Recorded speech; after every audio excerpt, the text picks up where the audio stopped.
اعوذ باللہ من الشیطان الرجیم بسم اللہ الرحمن الرحیم۔ ناظرین، میں ہوں عمر صدیق اور انفو ایکسپلورر کے اس نئے سیگمنٹ انٹروڈکشن ٹو قرآن میں آپ سب کو خوش آمدید۔ ناظرین، آج سے ہم اپنی ویڈیوز کا ایک نیا سلسلہ جاری کریں گے جس میں قرآن پاک کی تمام صورتوں کا تعارف اور پس منظر بیان کیا جائے گا، اور امید کرتے ہیں کہ آپ کے علم میں خاطر خواہ اضافہ ہوگا۔ تو ناظرین، آئیے چلتے ہیں ہم قرآن کریم فرقان حمید کی پہلی صورت یعنی سورہ فاتحہ کی جانب۔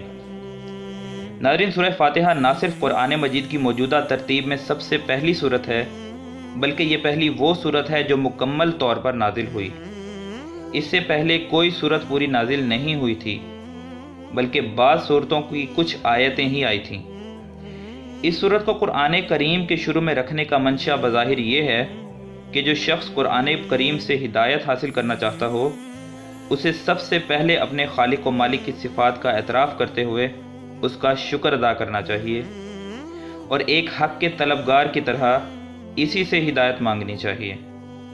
چنانچہ اس میں بندوں کو وہ دعا سکھائی گئی ہے جو ایک طالب حق کو اللہ تعالیٰ سے مانگنی چاہیے، یعنی سیدھے راستے کی دعا۔ اس طرح اس صورت میں صراط مستقیم یا سیدھے راستے کی جو دعا مانگی گئی ہے، پورا قرآن اس کی تشریح کرتا ہے کہ وہ سیدھا راستہ کیا ہے۔ ناظرین، عربی کے قاعدے سے رحمان کے معنی ہیں وہ ذات جس کی رحمت بہت وسیع ہو، یعنی اس کی رحمت کا فائدہ سب کو پہنچتا ہو، اور رحیم کے معنی ہے وہ ذات جس کی رحمت بہت زیادہ ہو، یعنی جس پر ہو مکمل طور پر ہو۔ اللہ تعالیٰ کی رحمت دنیا میں سب کو پہنچتی ہے، جس سے مومن کافر سب فیضیاب ہو کر رزق پاتے ہیں اور دنیا کی نعمتوں سے فائدہ اٹھاتے ہیں، اور آخرت میں اگرچہ کافروں پر رحمت نہیں ہوگی، لیکن جس کسی پر یعنی مومنوں میں سے جس کسی پر بھی ہوگی مکمل ہوگی کہ نعمتوں کے ساتھ کسی تکلیف کا کوئی شائبہ نہیں ہوگا۔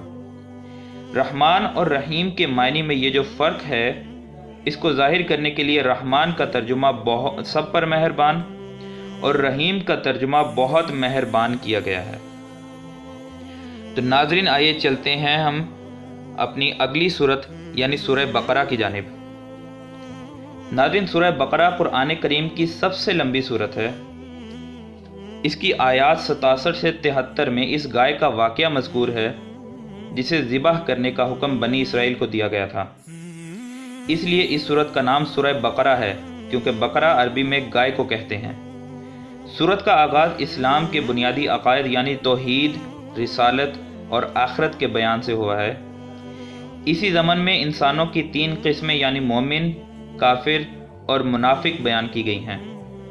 پھر حضرت آدم علیہ السلام کی تخلیق کا واقعہ بیان فرمایا گیا ہے تاکہ انسان کو اپنی پیدائش کا مقصد معلوم ہو۔ اس کے بعد آیات کا ایک طویل سلسلہ جس میں بنیادی طور پر خطاب یہودیوں سے ہے جو بڑی تعداد میں مدینہ منورہ کے آس پاس آباد تھے۔ ان پر اللہ تعالیٰ نے جو نعمتیں نازل فرمائیں اور جس طرح انہوں نے ناشکری اور نافرمانی سے کام لیا، اس کا مفصل بیان ہے۔ پہلے پارہ کے تقریباً آخر میں حضرت ابراہیم علیہ السلام کا تذکرہ ہے، اس لیے کہ انہیں نہ صرف یہودی اور عیسائی بلکہ عرب کے بت پرست بھی اپنا پیشوا مانتے تھے۔ ان سب کو یاد دلایا گیا کہ وہ خالص توحید کے قائل تھے اور انہوں نے کبھی کسی قسم کی شرک کو گوارا نہیں کیا۔ اسی زمن میں بیت اللہ کی تعمیر اور اسے قبلہ بنانے کا موضوع زیر بحث آیا ہے۔ دوسرے پارہ کے شروع میں اس کے مفصل احکام بیان کرنے کے بعد اس صورت میں مسلمانوں کی انفرادی اور اجتماعی زندگی سے متعلق بہت سے احکامات بیان فرمائے گئے ہیں، جن میں عبادت سے لے کر معاشرت، خاندانی امور اور حکمرانی سے متعلق بہت سے مسائل داخل ہیں۔ ناظرین، یہ صورت مدنی ہے اور اس میں 286 آیتیں اور 40 رکوع ہیں۔ ناظرین، یہ تھی ہماری آج کی مختصر سی ویڈیو انٹروڈکشن